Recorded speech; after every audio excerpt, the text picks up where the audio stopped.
Guys, if you tuned in yesterday to hear us badmouth the New Orleans Saints, and maybe you're like us and you're a Falcons fan or even a Tampa Bay Buccaneers fan, and you said, you know what, I love some of this NFC South hate. I'm going to come back for a second plate today.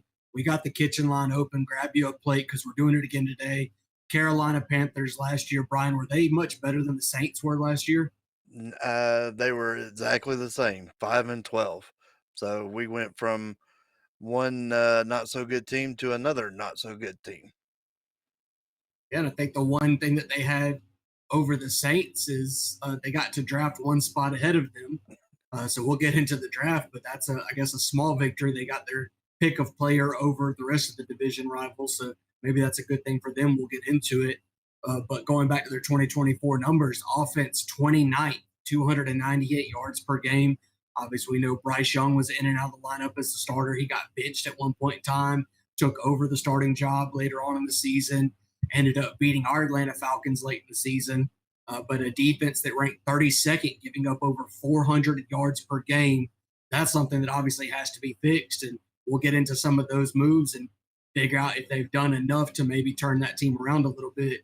Going into some of their departures, running back Miles Sanders, he is now a Dallas Cowboy. Linebacker Shaq Thompson is now a Buffalo Bill. And then safety Jordan Fuller, now an Atlanta Falcons. We see this a lot of times where teams will let a player walk and maybe the player doesn't appreciate that. So they end up crossing division lines and going to a rival that maybe you wouldn't want that to happen if you were the defensive coordinator for Carolina, knowing that a piece of your playbook is now walking into a division rivals building and saying, well, when they do this, it really means they're trying to do this. Hey, we'll take any edge we can get like that. I'm sure you'll agree. As far as signings goes, they were spending big. Carolina had money to throw around this offseason, and they did it. Deshaun Wharton coming in. He is a defensive tackle, defensive end based off of your alignment. I think Carolina is going to play a lot of 3-4 this year. So he probably will be more of a defensive end, but he can play inside and out. He gets 3 years, $54 million coming over from Kansas City. Trayvon Merrick is a very talented player. We talked about him in the Las Vegas Raiders video. I hate that he is in division. Not somebody that I want to see going against, but he gets 3 years, $51 million. Bobby Brown, defensive tackle, another member of the reworked defensive line for Carolina. He gets 3 years, $21 million coming over from the Rams. And then they also add, just because, they had one level of that defense that hadn't been touched. Here comes Pat Jones, linebacker from Minnesota. He gets $20 million over 2 years. So what we're seeing, and we'll get into their re-signings as well because they had a couple big ones there. What we're seeing is they saw that 32nd ranked defense. Maybe they have a lot of faith in Dave Canales to continue implementing his talents as an offensive mind. The offense is going to improve from that 29th ranking, but they had to invest in the defense to get it better, playing competitive football. One big thing that they had to do this offseason was extend J.C. Horn. He is by far and away the best, most talented member of that secondary, certainly the cornerback room. He gets 4 years, $100 million, $70 million of that is fully guaranteed. And then also the guy that I expect to be starting across from him on the outside, Michael Jackson. No, not the Thriller Michael Jackson. This is a different one. He gets $14.5 million over the course of 2 years. So this is a defense that did not go untouched on any level through free agency before we ever even got to the draft. So before we talk about their draft picks, Brian, what do you think about what they did and kind of how they spent their money this offseason? We both played football, and anybody who's watching this video and has played football, we've all heard it. Defense wins championships, and that's what they look like they're trying to do. As far as a defensive front, I mean, I like it. I'm a defensive guy. That's where I played. That's where I feel at home. That's impressive. I like it. I like where they're going with it. Um, do I want them to beat my Atlanta Falcons? Absolutely not. I hope we beat them both games, but we'll see. You know, it's not all about the defense. Obviously, I give offensive line a lot of love on this channel, and they deserve it, rightfully so. But like I said, defense wins championships. That's what they're after, and they spent the money to do it. Yeah, I feel like they use their money well. Dave Canales is a brilliant offensive mind, and they knew that they still had the draft as well. So, given what their needs were and where players were going to land, maybe they said, "Hey, we need to get some talented veterans in on this defense, and then we're going to continue to build through the draft as well. And some positions, Brian, are more equipped to succeed right away in the NFL than others. Tight ends are notorious for taking a couple years to develop. You don't see Brock Bowers happen very often. You don't see No. Sam Laporta's happen very often. A lot of your tight end breakouts happen 2 or 3 years into their career. Travis Kelsey was not all pro as a rookie. You wouldn't know it by looking at him now in the career that he's had, but go back and look at his rookie year. It was not special. I think he only had one touchdown the whole year, not a lot of catches, not a lot of yards. But Tedero McMillan, wide receiver from Arizona, he is the name on the card at pick 8 overall. He is somebody that is, when you look in this division, often compared to an Atlanta Falcon in Drake London. He is a big bodied receiver. He's 6'5, over 200 pounds, fast, good route runner, former basketball player, physical.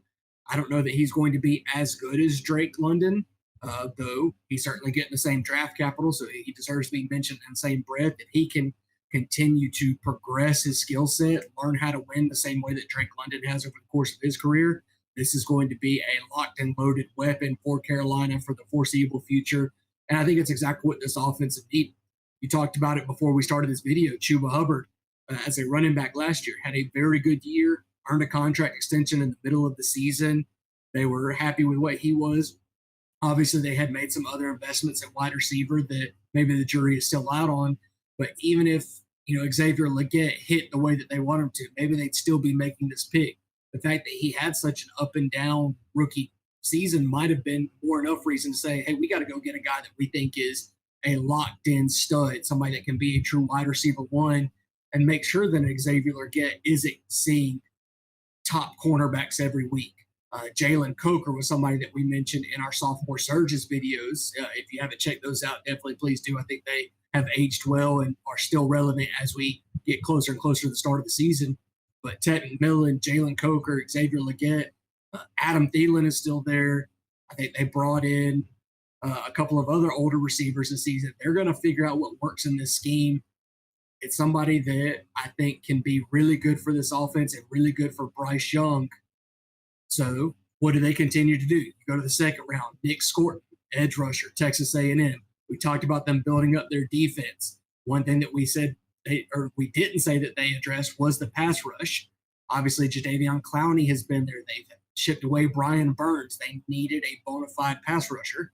Nick Scorton was somebody that was talked about as being a potential top 10 pick in the draft at different points of time in the cycle. Obviously, he falls to them, pick 51. That's a steal for them. I like that pick a lot. And then in round 4, Trevor Etienne, a name that you are very familiar with. If you haven't heard of his brother, he's been very good during his time in the NFL for the Jacksonville Jaguars. Coming out of Georgia, this is a do-it-all running back. Probably not ever going to be a team's RB1. I don't think we expect that to happen, but somebody that can catch the ball coming out of the backfield. I think he can be a pretty good pass protector. I think he's reliable. I think he's somebody that can come in and get snaps over the course of the season, especially since we know that Jonathan Brooks is likely to miss the entire year after re-tearing his ACL towards the end of last season. So as far as what they did in the draft, Brian, being that there's only so much improvement you can have in one off season, kind of how would you grade the Carolina Panthers on their offseason, and how well do you think they did in trying to improve going from 2024 to 2025? Well, I mean, it's all unseen and it's very hard to grade. I think we've been through this a couple of times on a couple of different videos. You've said it, a lot of analysts. It's hard to give anybody a true grade as far as what they've done until you start seeing it. Now we're moving into August here in the next few days. We're going to start getting preseason games. That's when we'll start seeing what they actually have. Again, I'm super happy they went after a lot of defensive players. Not a bad round 1 pick. Um, Trevor, Trevor, excuse me. Trevor is, you say he's not an RB1. He might be. He could develop into it. His brother's an RB1.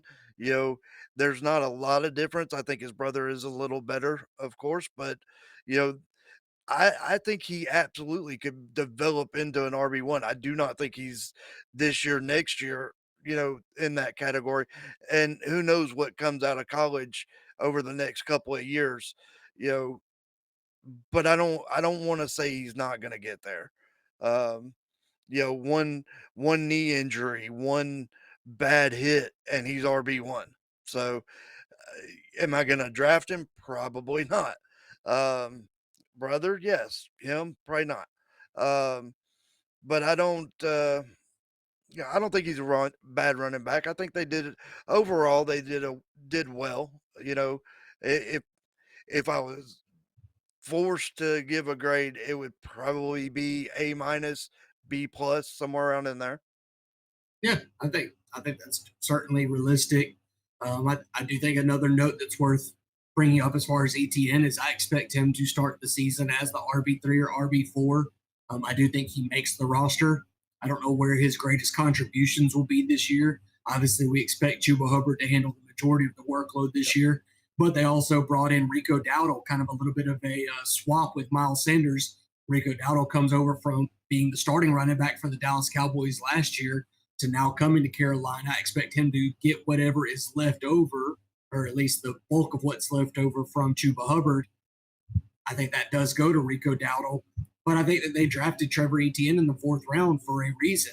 They see some sort of use out of him. Fourth round picks. I mean, yes, it's a day three pick, but it's nothing to sneeze at. We see fourth rounders not only make rosters, in a lot of ways they are locks to make the roster, but we see them contribute year in and year out at multitudes of position, running backs especially. One of our favorite running backs was also a fourth round pick in Cam Scatterbo. And obviously, we haven't gotten to the Giants yet, but little bit of a spoiler for that video. I expect him to have a lot of contributions this year because of his landing spot and his skill set. And I think that Trevor Etienne has a skill set that can translate to the NFL. Granted, when I say he's never going to be an RB1, it means I don't think he's Christian McCaffrey. I don't think he's Derrick Henry or Saquon Barkley or any of those guys, but he wasn't drafted to be.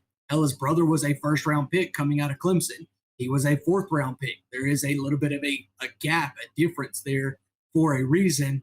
But that doesn't mean that I think he was a bad pick. They needed more bodies in this Carolina Panthers running back room, and I think that they got a good one.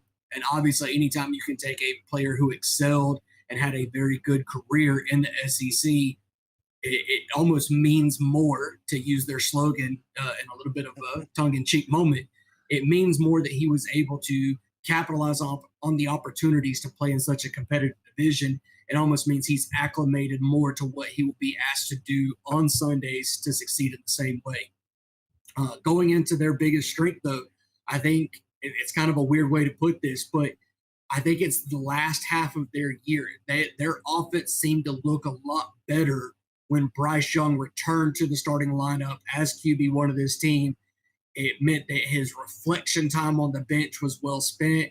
He did not get sour. He didn't get bitter, and that provides a lot of hope for the direction that this team is. If Ted McMillan comes in and succeeds right away, what he could represent for this offense, in addition to the amount of investments they made on the defensive side of the football, it's a hope that they are building in the right direction.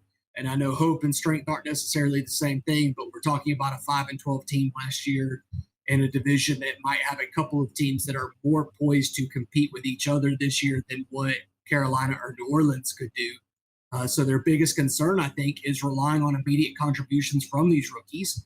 If Jadeveon Clowney isn't back, and off the top of my head, I don't know if he was brought back or not, but if you're relying on Nick Scorton to be a productive member of your pass rush rotation right away, he might not be ready.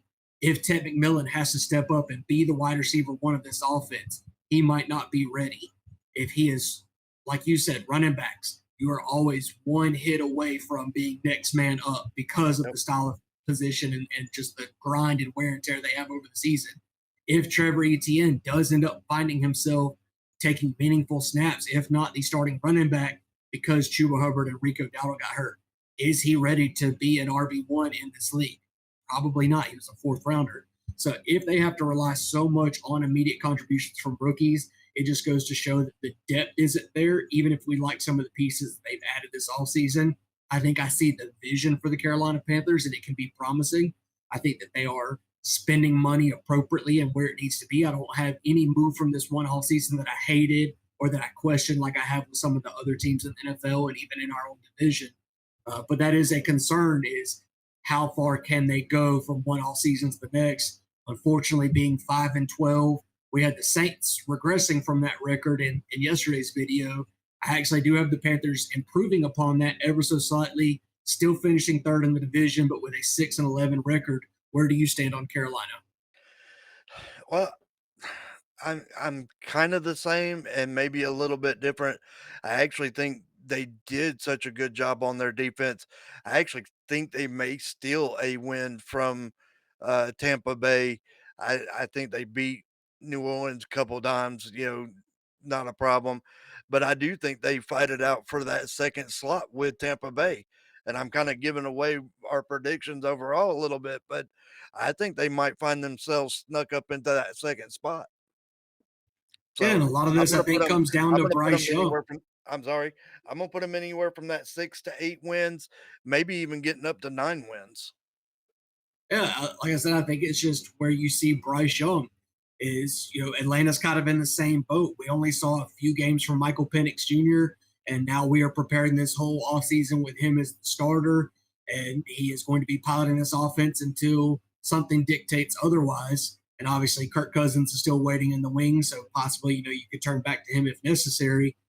But the Panthers don't necessarily have that same contingency plan in place. It is very Yep. much a how confident are you that Bryce Young is the long term answer at quarterback for Carolina?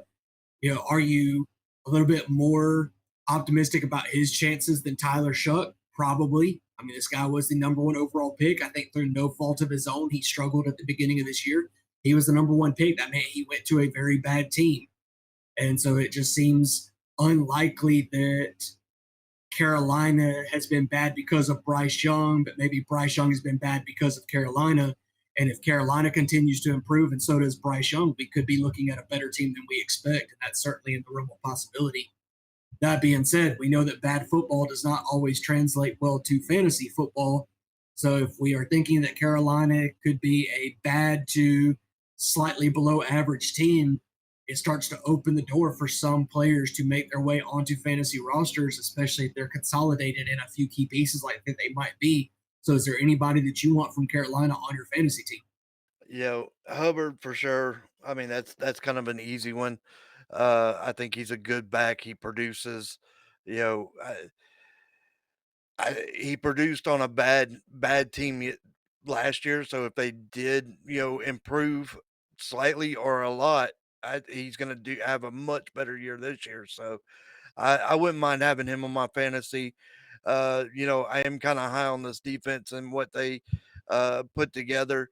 I would not, if you're playing in a league with defenses, I wouldn't be mad. It wouldn't be my day one pick. But if I had to pick up a defense because mine's on bye or whatever, I think Brad and I have talked about it in the past. We kind of week to week on our defenses if we're going to play in that type of league. So I wouldn't be upset taking this defense. I think they might be onto something this year. So I know you're high on the rookie and would put him as your wide receiver, but I'm not sure I want to make that jump.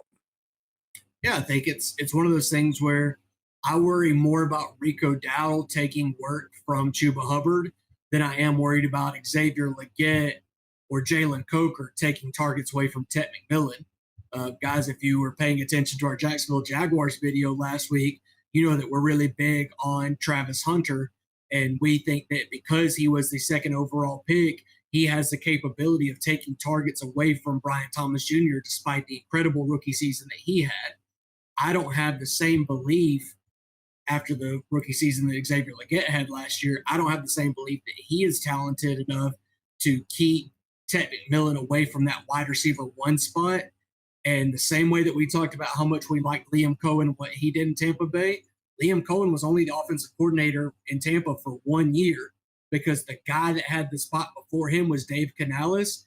And he did so good with that offense with Mike Evans and with Baker Mayfield that he got hired to be the head coach of these Carolina Panthers. Same scheme, same dominance, and now they have their own, I think, a direct comparison to Mike Evans in Ted McMillan. We talked about comparisons to him as well as Drake London, that big bodied possession receiver Canales knows how to use that type of receiver. He knows how to scheme him open. He knows how to use his skill set as a strength.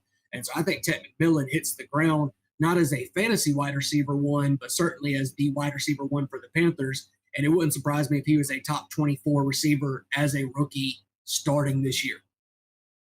Yep. It seems like they've got a lot to look forward to this coming 2025 year. Something to build on anyway. So hopefully they do just that.